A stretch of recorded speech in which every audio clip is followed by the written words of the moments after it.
I grew up in suburban Sydney, Australia, and trains were a big part of my life. My mum didn't drive, and my dad was only home for a full day on 1 day a week. So when we had to go anywhere, we usually took buses and trains. And sometimes we visited my grandmother who lived out in the bush, and so we sometimes took the 6 hour one-way train to go see her. But particularly when I started going to university, I did 2.5 years of university in Australia. And I had about a 2 hour round trip each day to get in because I lived in the western suburbs and I went to an inner city university. Sometimes it was a bit shorter or sometimes a bit longer, depending if I could catch the express train that didn't stop at all the stops. So I calculated that in those 2.5 years, I spent about 1,200 hours on a train. Possibly a little bit more because I would often go out socially as well and take the train. So I feel quite intimate with trains. I have a lot of familiarity there. And it's interesting to look at train culture as well. There's the whole way that you stand when you're waiting for the train to not get too close but not too far from people so you see what's coming. There's the way that everyone, like as this train is slowing down, everyone kind of shuffles along so they can be perfectly aligned with the doors so they can get on first and get those few last remaining seats. And then there's what we do when we're on the trains, which is particularly interesting.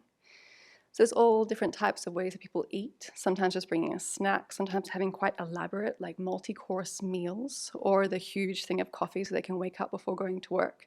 Because I was often on a train at 7 o'clock or a little bit before 7 in the morning. There's the reading that people do. Sometimes they've got their head stuck in a textbook, like I often was doing my homework before I was going into class, or people reading novels and magazines. There was lots of people with headphones on.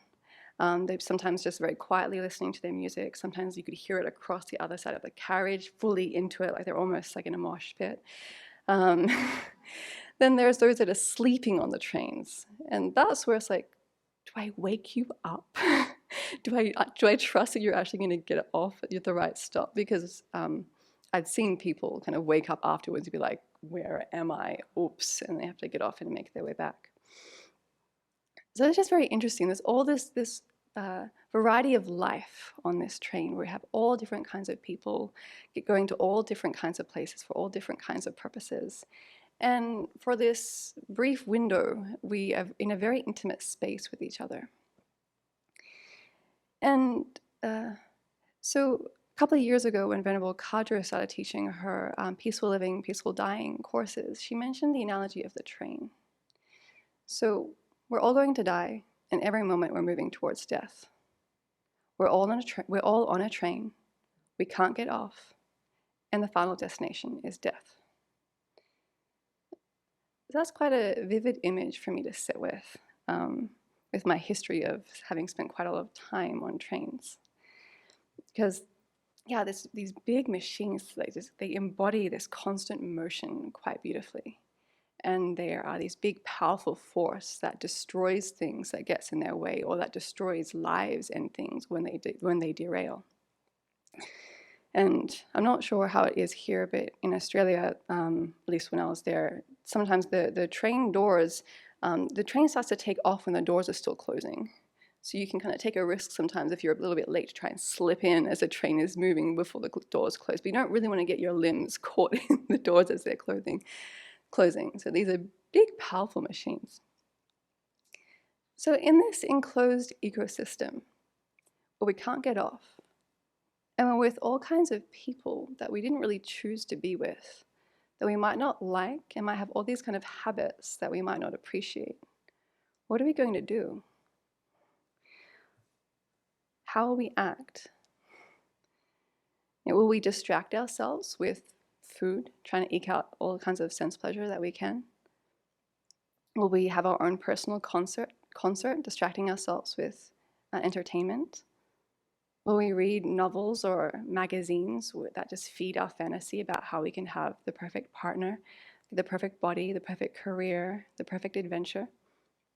Will we distract ourselves with the family and friends that we're on this moving train with, reminiscing about the past or the next adventure, whatever adventure we can have on a moving train that we can't get off? Or we look around and go, oh my goodness, we are so stuck here. we are stuck. We're constantly moving, but we're stuck on this train that we can't get off. And we're trying to find happiness, but we're not really finding it. And no one's doing anything. No one's speaking about it. Because that's our situation here in life, and that we're on this moving train. We're all moving towards death every moment. But how are we spending our precious human life? How am I spending my precious human life? And in thinking about this train and the people that I'm on there with, it's so obvious that everyone is wanting happiness and not wanting suffering. Just looking at the choices of clothing, how they do their hair, what food they brought, how they eat it, how they position themselves on the seat, whether they are inviting a conversation or quite clearly telling you, don't talk to me, I'm in my private space here. And in that closed environment as well, that intimate environment, how the principle of interdependence is also very vivid, in that if I try to get my happiness at the expense of others in this enclosed space, people are not going to be putting up with it. And also, I don't want that. Yeah, it's like how much more wonderful it is if we live in harmony in this close, intimate space where I take joy in other people's happinesses and successes and care about their well-being than just trying to get my own way. Yeah. And it's not the situation as in our life right now for all of us here and all of us who are watching online, that there is no one talking about how to actually achieve happiness or about the dissatisfactory situation that we find ourselves in. And it's not that no one is doing nothing about it. We've all met the Buddha's teachings that quite clearly show us the mechanism by which we are cycling in samsara under the control of afflictions and karma, repeatedly birth, aging, sickness, death. We've met with these teachings that then also show us the way to get out, to free ourselves. And particularly these day after day now with Geshe Tapke, bringing to life these teachings in a way that really encouraging us to make use of our situation and to do that in a way that we look around and see how everyone just like us wants happiness and not to suffer, and use that as fuel for practice, seeing that leveling the playing field. If, even better, seeing that others, caring about others more than ourselves, but starting where we are and just looking at the kindness we receive, seeing others as the human beings that they are, not just objects in our field of vision that we can use to get what we want, but really caring about each other and wanting to actualize the fruit of the past so we can all get off the train.